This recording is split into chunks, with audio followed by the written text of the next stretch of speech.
Assalamualaikum warahmatullahi wabarakatuh. Perkenalkan, nama saya Muhammad Nanda Diatma dari kelas Penjas A 2020 dengan NIM 200510606002. Di sini saya akan mempresentasikan tentang manajemen penjas orkes, yakni dengan judul manajemen peserta didik yang ada pada bab 2. Pengertian: perencanaan peserta didik adalah suatu aktivitas memikirkan ke depan tentang hal-hal yang harus dilakukan berkenaan dengan peserta didik di sekolah, baik sejak peserta didik akan memasuki sekolah maupun mereka akan lulus dari sekolah. B. Ruang lingkup. Menurut Imron 2016-22 meliputi 1. Perkiraan, 2. Perumusan tujuan, 3. Kebijakan, 4. Penyusunan program, 5. Prosedur, 6. Penjadwalan, dan 7. Pembiayaan. Perkiraan atau forecasting adalah menyusun suatu perkiraan kasar dengan mengantisipasi ke depan. Ada 3 dimensi waktu yang disertakan dalam hal ini, yakni 1. Dimensi kelampauan, 2. Dimensi kekinian, dan 3. Dimensi keakanan. Yang pertama, dimensi kelampauan. Dimensi kelampauan berkenaan dengan pengalaman-pengalaman masa lampau, penanganan peserta didik. Kesuksesan penanganan peserta didik selalu diingatkan dan diulang kembali, sementara kegagalan penanganan peserta didik pada masa lampau hendaknya selalu diingat dan dijadikan pelajaran. Yang kedua, dimensi kekinian. Dimensi kekinian berkaitan erat dengan faktor kondisional dan situasional peserta didik di masa sekarang ini. Yang ketiga, dimensi keakanan. Dimensi keakanan berkenaan dengan antisipasi ke depan peserta didik.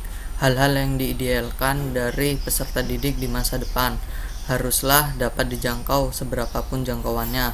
Pemikiran mengenai peserta didik dalam perkiraan ini tidak saja untuk hal-hal yang sekarang saja, melainkan yang tak kalah pentingnya adalah kaitannya dengan peserta didik di masa depan. Yang kedua, perumusan tujuan. Tujuan ini dirumuskan secara berbeda-beda sesuai dengan sudut kepentingannya. Ada rumusan tujuan jangka panjang, menengah, dan tujuan jangka pendek. Ada tujuan yang digolongkan menjadi tujuan umum dan tujuan khusus. Ada juga rumusan tujuan final atau akhir yang dijabarkan ke dalam tujuan sementara. Yang ketiga, kebijakan. Kebijakan adalah mengidentifikasi aktivitas-aktivitas yang dapat dipergunakan untuk mencapai target atau tujuan. Pada kebijakan ini, kegiatan yang dapat dipergunakan untuk mencapai target perlu diidentifikasi sebanyak mungkin karena semakin banyak akan semakin representatif dalam rangka mencapai target. Yang keempat, menyusun program. Penyusunan program adalah suatu aktivitas yang bermaksud memilih kegiatan-kegiatan yang sudah diidentifikasi sesuai dengan langkah kebijakan. Penyusunan program berarti seleksi atas kegiatan-kegiatan yang sudah diidentifikasi dalam kebijakan. Prosedur adalah merumuskan langkah-langkah.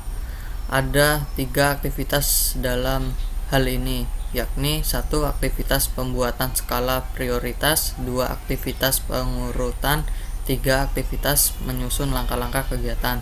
Yang pertama, aktivitas pembuatan skala prioritas. Pembuatan skala prioritas adalah menempatkan rumusan. Yang kedua, aktivitas pengurutan. Aktivitas pengurutan kegiatan dilakukan dengan mengulang suatu yang diprioritaskan. Pengulangan demikian bukan dimaksudkan untuk pemborosan, melainkan memberi ketegasan kembali mengenai urutan pelaksanaan kegiatan. Yang ketiga, menyusun langkah-langkah kegiatan. Penyusunan langkah-langkah kegiatan ini perlu dilakukan agar personalia sekolah atau tenaga kependidikan di sekolah tersebut mengetahui apa yang harus dilakukan terlebih dahulu dan apa yang harus boleh dilakukan kemudian. Yang keenam, penjadwalan. Penjadwalan atau schedule adalah kegiatan-kegiatan yang telah ditetapkan urutan prioritasnya dan langkah-langkahnya agar jelas pelaksanaannya dan di mana dilaksanakannya. Berikut adalah contoh jadwal kegiatan kesiswaan. Terdapat nomor kegiatan, waktu pelaksanaan, dan keterangannya. Dan yang ketujuh, pembiayaan. Ada dua hal yang harus dilakukan dalam pembiayaan. Yang pertama, mengalokasikan biaya, yakni perincian mengenai biaya yang dibutuhkan dalam kegiatan yang sudah dijadwalkan. Yang kedua, menentukan sumber biaya. Sumber biaya perlu disebutkan secara jelas agar mudah menggalinya. Ada sumber-sumber biaya yang bersifat primer dan sekunder. C. Langkah-langkah perencanaan peserta didik, yakni ada 6. 1. Analisis kebutuhan peserta didik. 2. Perencanaan rekrutmen peserta didik. 3. Perencanaan seleksi peserta didik. 4. Perencanaan orientasi peserta didik. 5. Perencanaan penempatan peserta didik. 6. Pencatatan pelaporan.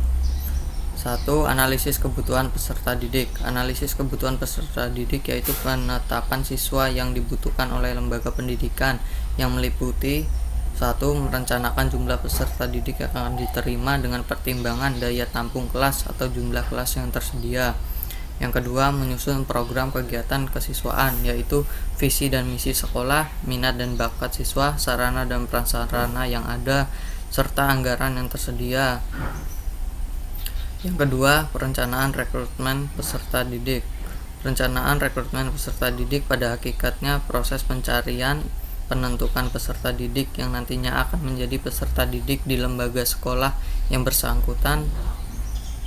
Lalu yang ketiga, perencanaan seleksi peserta didik. Seleksi peserta didik merupakan kegiatan pemilihan calon peserta didik untuk menentukan diterima atau tidaknya calon peserta didik menjadi peserta didik di lembaga pendidikan berdasarkan ketentuan yang berlaku. Yang keempat, perencanaan orientasi peserta didik. Orientasi peserta didik baru merupakan kegiatan mengenalkan situasi dan kondisi lembaga pendidikan yang tempat peserta didik menempuh pendidikan.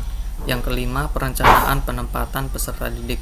Penempatan peserta didik atau pembagian kelas yaitu kegiatan pengelompokan peserta didik yang dilakukan dengan sistem kelas. Pengelompokan peserta didik bisa dilakukan berdasarkan kesamaan yang ada pada peserta didik. Yang keenam, pencatatan dan pelaporan. Pencatatan dan pelaporan peserta didik dimulai sejak peserta didik diterima di sekolah sampai dengan tamat atau meninggalkan sekolah. Sekian dari saya. Terima kasih. Wassalamualaikum warahmatullahi wabarakatuh.